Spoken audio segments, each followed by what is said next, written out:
ഈ പുസ്തകത്തെ ഞാൻ കൂടുതൽ പരിചയപ്പെടുത്തേണ്ടതുണ്ട് എന്ന് തോന്നുന്നില്ല. ഇത് ഒരു പുസ്തകത്തിൻ്റെ 3-ാം പതിപ്പാണ്. ആദ്യത്തെ 2 പതിപ്പും വായിച്ചവർ തന്നെ ആയിരിക്കും ഒരു പക്ഷേ ഇവിടെ എത്തിച്ചേർന്നവരിൽ കൂടുതൽ ആളുകളും.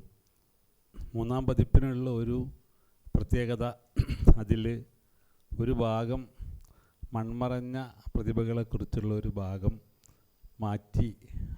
മാറ്റിവെച്ചുകൊണ്ട് ഈ പുസ്തകം പുതുതായി രൂപകൽപ്പന ചെയ്ത് കുറേ കൂടി ഭംഗിയായി അച്ചടിച്ചിട്ടാണ് യുവത പുറത്തിറക്കിയിട്ടുള്ളത്.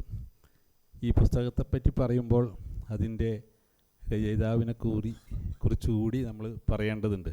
ഇവിടെ ആമുഖത്തിലും അധ്യക്ഷ പ്രസംഗത്തിലും അതേപോലെ ഈ പ്രഭാഷണത്തിലും ശിവദാസൻ സാറുമൊക്കെ മുഹമ്മദ് കോയയുടെ സവിശേഷതയെപ്പറ്റി പറഞ്ഞു. അദ്ദേഹം ചരിത്രത്തിൽ ബിരുദമെടുത്ത ചരിത്രകാരനല്ല. പക്ഷേ ഇപ്പോഴത്തെ കാലത്ത് ഈ ലോക്കൽ ഹിസ്റ്ററി, പ്രാദേശിക ചരിത്രത്തിന് വളരെ പ്രാമുഖ്യം വരുന്ന ഈ കാലത്ത് അക്കാദമിക് ഗവേഷണ രംഗത്തുള്ളവരെ പോലെ തന്നെ അല്ലാത്ത ആളുകൾ, സാധാരണക്കാരായ ആളുകൾ എഴുതുന്ന രചനകളിലൂടെയും ചരിത്രത്തിൻ്റെ പാഠങ്ങൾ നമ്മൾ പഠിക്കുന്നുണ്ട്. ഇവിടെ കെ മുഹമ്മദ് അബ്ദുൽ കരീം സാഹിബിനെ പറ്റി പറഞ്ഞു. പക്ഷേ മുഹമ്മദ് കോയക്ക് കെ മുഹമ്മദ് അബ്ദുൽ കരീം സാഹിബുമായും പല കാര്യങ്ങളിലും ഒരു വ്യത്യസ്തതയുണ്ട് എന്നെനിക്ക് തോന്നുന്നു. കെ മുഹമ്മദ് അബ്ദുൽ കരീം സാഹിബ് മിക്കവാറും പുസ്തകങ്ങളിൽ നിന്ന് അല്ലെങ്കിൽ അച്ചടിച്ച ലേഖനങ്ങളിൽ നിന്ന് അതേപോലെ രചനകളിൽ നിന്ന് ആണ് അദ്ദേഹം തൻ്റെ ചരിത്ര പാഠങ്ങൾ പലതും കണ്ടെടുത്തിട്ടുള്ളത്. മുഹമ്മദ് കോയ അതിനേക്കാൾ ഉപരിയായി നമ്മുടെ സാധാരണക്കാരുടെ നിത്യജീവിതത്തിൽ നിന്ന്, പഴയ കാലത്തെ ആചാരങ്ങളിൽ നിന്ന്, നമ്മുടെ ഭക്ഷണത്തിൽ നിന്ന്, വേഷത്തിൽ നിന്ന്, അങ്ങനെ അത്തരം കാര്യങ്ങളുടെ വിശദാംശങ്ങളിലേക്ക് കടന്നു ചെന്ന് ഒരു ദേശത്തിൻ്റെ, ഒരു സമൂഹത്തിൻ്റെ ചരിത്രം കണ്ടെത്തുകയാണ് ചെയ്തിട്ടുള്ളത്. ആ പഴയ കാലത്തെ കല്യാണക്കത്തുകൾ, മാർഗ കല്യാണത്തിൻ്റെ നോട്ടീസുകൾ, അതേമാതിരി നാടകത്തിൻ്റെ നോട്ടീസുകൾ, അങ്ങനെ ഒരുപാട് കാര്യങ്ങളിൽ സാധാരണക്കാരായ ആളുകളുടെ ജീവിതവുമായി ബന്ധപ്പെട്ടുകൊണ്ടുള്ള ഒരു പഠന രീതിയാണ് അദ്ദേഹം പിന്തുടർന്നിട്ടുള്ളത്. അപ്പോൾ അതിൽ നിന്ന് നമുക്ക് പല കാര്യങ്ങളിലും, ഇപ്പോൾ അദ്ദേഹത്തിൻ്റെ പുസ്തകത്തിൽ പലഹാരങ്ങളെ പറ്റിയൊക്കെ പറയുന്നുണ്ടാവും. കോഴിക്കോട്ടുകാർക്ക് പരിചിതമായ കൃത എന്നൊരു പലഹാരത്തെപ്പറ്റി അദ്ദേഹം പറയുന്നുണ്ട്. ഈ കൃത എപ്പോഴാണ്, എങ്ങനെയാണ് ഉണ്ടാക്കുന്നത്, അതിൻ്റെ സവിശേഷ സന്ദർഭം എന്താണ് എന്ന് പറയുന്നുണ്ട്. അതേപോലെ ഒപ്പനക്ക് മുട്ട് വേണോ മുട്ട് വേണ്ടേ എന്നുള്ള കാര്യത്തെ അടിസ്ഥാനമാക്കി 2 കാളിമാരെയും 2 ഈ ജീവിത ശൈലി പുലർത്തുന്ന 2 വിവിധ മത സാമൂഹ്യ വിഭാഗങ്ങളെയും ഉണ്ടാക്കിയ ചരിത്രം അദ്ദേഹം പറയുന്നുണ്ട്. അങ്ങനെ നിത്യജീവിതവുമായി ബന്ധപ്പെട്ട കാര്യങ്ങളാണ് ഈ പുസ്തകത്തിൽ നമുക്ക് കാണാൻ കഴിയുന്നത്.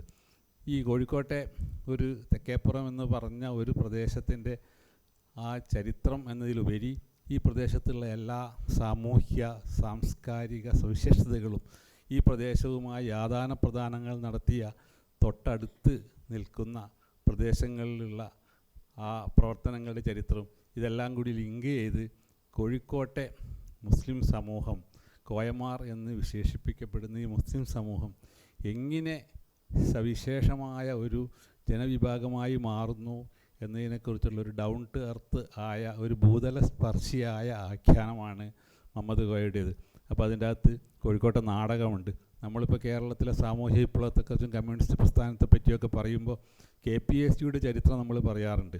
KPSC ആണ് കേരളത്തിൽ ഈ നാടക പ്രസ്ഥാനത്തിൻ്റെ ഒരു വിപ്ലവകരമായ ഒരു മാറ്റം സൃഷ്ടിച്ച പ്രസ്ഥാനം എന്ന് പറയാൻ മുഹമ്മദ് കോയയുടെ പുസ്തകത്തിൽ ആ ധാരണയെ തിരുത്തുന്നു. KPSC ഉണ്ടാവുന്നതിന് മുമ്പ് കോഴിക്കോട്ട് MSA ഡ്രാമാറ്റിക് അക്കാദമി ഉണ്ടായിരുന്നു എന്നുള്ള, അതേപോലെയുള്ള നമ്മൾ പൊതുവെ അക്കാദമിക് ചരിത്രകാരന്മാർക്ക് ഒരു പക്ഷേ പിടികിട്ടാത്ത അല്ലെങ്കിൽ അവർ ശ്രദ്ധിച്ചിട്ടില്ലാത്ത രീതിയിലുള്ള ഒരു രീതിശാസ്ത്രമാണ് മുഹമ്മദ് കോയ പിന്തുടരുന്നത് എന്ന് നമുക്ക് മനസ്സിലാവും ഈ പുസ്തകത്തിലൂടെ കടന്നു പോകുമ്പോൾ. അങ്ങനെ പ്രത്യേകിച്ചും ഇവിടുത്തെ കോഴിക്കോട്ടുകളിൽ ഓരോ തറവാട് പേരുകളുടെ പിന്നിലേക്കൊക്കെ ദാലിൻ്റെ അകം അല്ലെങ്കിൽ ബംഗാള വീട് അങ്ങനെയൊക്കെയുള്ള ഓരോ ഈ വഴക്കാസമാൻ്റെ അകം അങ്ങനെയുള്ള പല വീടുകളുടെയും എങ്ങനെയാണ് ആ പേരുകൾ ഉണ്ടായി വന്നിട്ടുള്ളത്, അങ്ങനെയൊക്കെയുള്ള കാര്യങ്ങളിലേക്ക് നമ്മളെ കൗതുകത്തോടു കൂടി തന്നെ നമുക്ക് വായിച്ചെത്താവുന്ന രീതിയിലുള്ള ഒരു ആഖ്യാന രീതിയാണ് അദ്ദേഹം പുലർത്തുന്നത്. അപ്പോൾ നമുക്ക് ഇവിടെ പറഞ്ഞ മാതിരി നമ്മുടെ ഒരു ചരിത്രമെന്ന് പറഞ്ഞതിനേക്കാൾ ഉപരി ഒരു കഥ പറഞ്ഞു പോകുന്ന ഒരു ലാളിത്യത്തോടു കൂടി രചിക്കപ്പെട്ട ഒരു രചനയാണ് പുസ്തകം. സാമാന്യം നല്ല വലുപ്പമുള്ള ഒരു പുസ്തകമാണ്. നന്നായി നമുക്ക് വായിച്ച് മുന്നോട്ട് കൊണ്ടുപോകാൻ പറ്റിയ ഒരു പുസ്തകമാണ്. ഈ പുസ്തകത്തിൻ്റെ ഈ രചനയിലൂടെ മുഹമ്മദ് കോയ നിറവേറ്റിയിട്ടുള്ള ധർമ്മം ഒരു പ്രദേശത്തെ മുഖ്യധാരയിലേക്ക് കൊണ്ടുവരിക എന്നുള്ളതാണ് ഒരു പ്രധാനമായ ലക്ഷ്യം. പ്രത്യേകിച്ചും ഈ സമൂഹം, ഈ കോഴിക്കോട്ടെ ഈ സമൂഹം, പണ്ട് ടി വിയിലൊരു പരിപാടി ഉണ്ടായിരുന്നു, സുരഭി എന്ന് പറഞ്ഞ സുധീർ കാക്കിൻ്റെ. അതിൽ ഈ കോഴിക്കോട്ടെ ഈ കോയമാർ ഒരു എപ്പിസോഡായിട്ട് എങ്ങനെയാണ് ഈ കോയമാരുടെ ജീവിതം, എങ്ങനെയാണ് ഈ തറവാട് ജീവിതം, ഇതിനെക്കുറിച്ചൊരു എപ്പിസോഡ് ഉണ്ടായിരുന്നു.